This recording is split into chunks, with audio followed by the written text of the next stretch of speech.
Hi everyone, welcome into this week's My Weekly CBS Fix. What's that? Is this a new location? Yes, it is. They decided to move me to a way more exotic location, make it a lot more fun. That's why this wire is right here in case you get bored. You can always just stare at that. That's why I wore a tie. But anyway, in this week I'd like to dedicate the video to MJ and Shani Josefovitz. Mazel tov on Zevi, your newborn baby. A lot of nachas, go from one simcha to the next. So in this week's parsha, Parshas Pikudai, the last parsha in the book of Exodus, the Torah says, upon the completion of the Mishkan, Vateichel kol avodas Mishkan Oyel Moed, and the entire work of the Tabernacle, the tent of meeting, was completed. And the Torah doesn't say that the people completed the work. The Torah says that the work was completed, which means even though that Hashem instructed Bezalel to do all the work, and the verse also says that all the Chachmei Lev, anybody that was naturally gifted to be able to do the work, they were the ones doing the work. Nevertheless, the Torah tells us the work was completed, which means that the Mishkan itself was so beyond human intellect, it was so complex, there was extremely rare craftsmanship that was required to make everything over there. So how was it completed? It was completed because Hashem told them, you do the work, but I'll take care of everything. I'll do it all. I'll take care of it all. And Hashem gave them credit as if they were the ones that did it. And what was inside the Mishkan is the Holy of Holies, which was the holiest place on earth. And what was inside the Holy of Holies?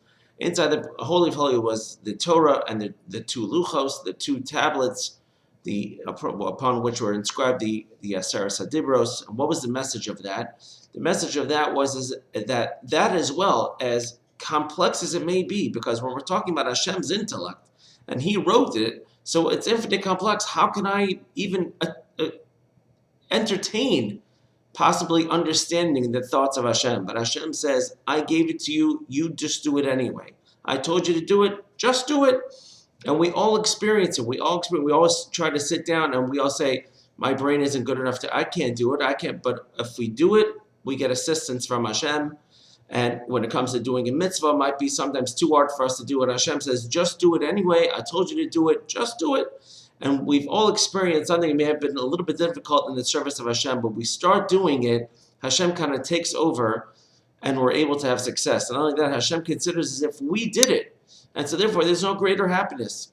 As you know, we're in the month, we're just starting the month. Today's Rosh Chodesh of Adar Beis, the second Adar, which the holiday of Purim is, and our sages teach us, Mishanichnas Adar Marva B'Simcha, when we come into the month of Adar, we have to increase the happiness that we have. And our sages tell us, Ein Simcha Ka'atar Sveikis, there is no greater joy than clarifying any doubts that there are in Torah law. And it's not only in Torah law, it's any doubts that we have in our life. It's any doubts that what we're doing in our life. And when we experience some of Hashem's Torah, that also starts out as a doubt to many people. But we start learning and we start understanding, and all the different puzzle pieces that we have in front of us start taking their place, and we start seeing a picture. And that's all Hashem assisting us. And all Hashem wants us to do is make that start. We should do whatever we can. And if we do that, we'll understand the simcha, we'll understand that happiness, and we'll be able to start putting our own puzzle together. And God willing, we'll hopefully all merit to see the rebuilding of the Mishkan, of the Tabernacle itself, speedily in our days. Thank you for listening. Have a great Shabbos.